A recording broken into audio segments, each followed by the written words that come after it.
Saya pertama-tama mengucapkan terima kasih, ini press conference terlama. Tanya jawabnya luar biasa dari 6.30 sampai 9.30 malam. Teman-teman media sangat serius, terima kasih apresiasinya. Ya, sekarang mau nanya lagi silakan. Oke, kenapa jatuh pilihannya ke Pak Alex? Kembali kita kan dalam memilih direktur teknik itu ada 3 hal yang kita nilai. Satu, track recordnya. Yang kedua, komitmennya. Ketiga, filosofinya. Jadi kalau lihat track record, pengalamannya sudah tidak bisa diargumentasikan. Punya pengalaman tidak hanya di Eropa, di Asia yang terpenting. Karena memang kadang-kadang kan kita ranking 118 sudah mikirnya terlalu jauh. Padahal di Asia kita itu masih mungkin top 20 lebih. Artinya kalau kita mau menuju top 15, top 10 ya kita harus benar-benar memetakan kekuatan di Asia dulu. Bagaimana kita bisa berkompetisi gitu. Lalu komitmen. Di mana kita lihat Alex kerjasama ini 4 tahun dan Alex benar-benar tinggal di sini. Ya akan bersama-sama kita membangun ekosistem sepak bola secara menyeluruh. Gitu. Lalu yang terakhir juga yang tidak kalah pentingnya filosofinya. Tadi salah satunya yang beberapa kali interview bahwa membangun sepak bola ini harus dengan sistem. Ya, bukan kerja individu, jadi kebersamaan. Ini yang kenapa berkali-kali kami di PSSI dengan diskusi dengan Exco kita bilang kan ini semua proses perlu waktu, kita membangun strata kepelatihan.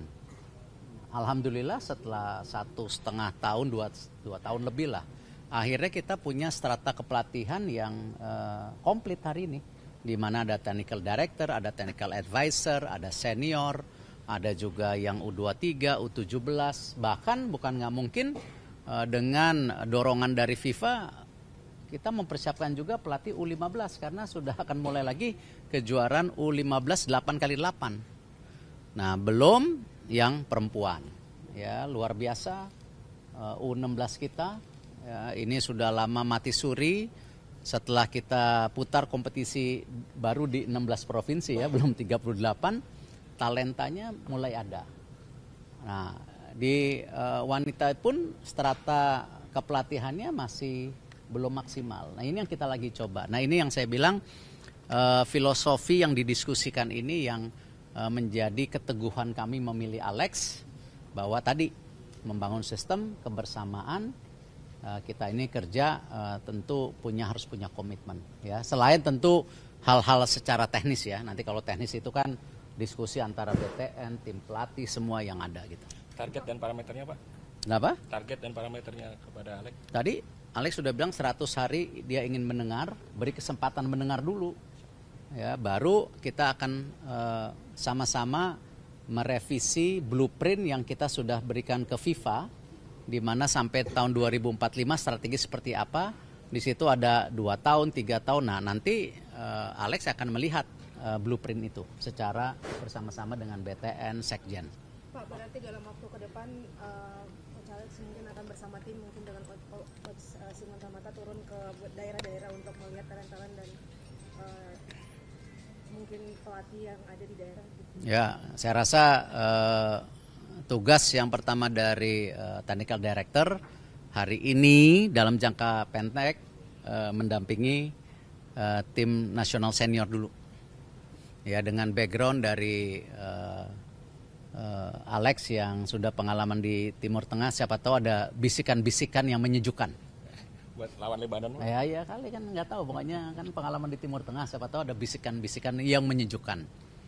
Itu.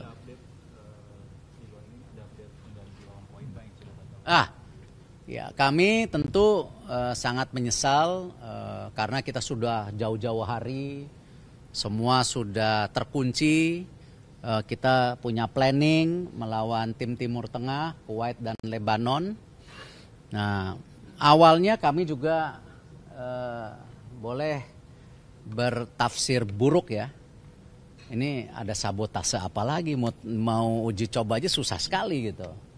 Tapi kembali kalau kita lihat rupanya Kuwait juga mundur dari turnamen yang lain. Nah itu yang mungkin ada isu internal, saya tidak mau menuduh. Tetapi kita sudah melayangkan surat keras kepada Kuwait dan kita tidak tahu baru beberapa hari persiapan sudah siap. Nah kita juga akan melaporkan ke AFC. Ada penggantinya Pak? Ada penggantinya? Ya ini lagi usaha, sabar dulu. Siap.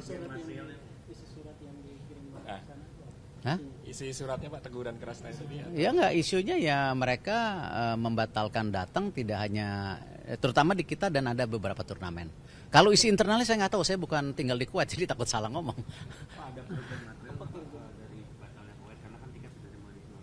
Ya pasti ada, makanya kita berupaya mencari lawan tanding gitu. Jordan nggak bisa. Jordan udah lulus Piala Dunia. Pak, terkait proses supporter di Yogyakarta, Pak, saya mungkin tanggapannya. Mesti tanya ke Liga. Kan kita dari PSSI sudah menyerahkan secara penuh tanggung jawab ke Liga dan klub. Dan kami akan monitoring langkah-langkah apa yang dilakukan oleh Liga. Yang pasti kami berposisi sejak awal bahwa ya kita ingin menyelamatkan sepak bola Indonesia, ingin memastikan supporter pulang ke rumah dengan selamat. Nah, jadi Liga harus bertanggung jawab, klub-klub harus bertanggung jawab. Ya, dan ini sudah berkali-kali kami ingatkan. Bahkan kita sudah punya komite supporter yang terus coba kerjasama. Saya apresiasi kemarin dari Persija melakukan self control dengan supporternya, saya apresiasi. Saya berharap ya klub-klub di seluruh Indonesia mesti ada tadi kerjasama yang baik dengan supporternya. Liga juga harus punya policy ya yang benar-benar keras dan sesuai dengan pembicaraan dengan PSSI kan kita sudah warning. Bahkan dari FIFA sudah mewarning. Nah, cuman ya itu yang kita bilang, makanya kita keras. Dan saya akan intervensi Liga, percaya saya. Ya kalau saya udah keras, saya keras. Seperti PSSI mengintervensi Liga ketika VAR, Liga 1, Liga 2 berhasil. Kita juga intervensi perwasitan dan terbukti perwasitan yang baik ya. Tetapi kalau operasional ya Liga harus bertanggung jawab gitu. Cukup? Udah malam udah lapar, belum makan gua. Sumpah belum makan.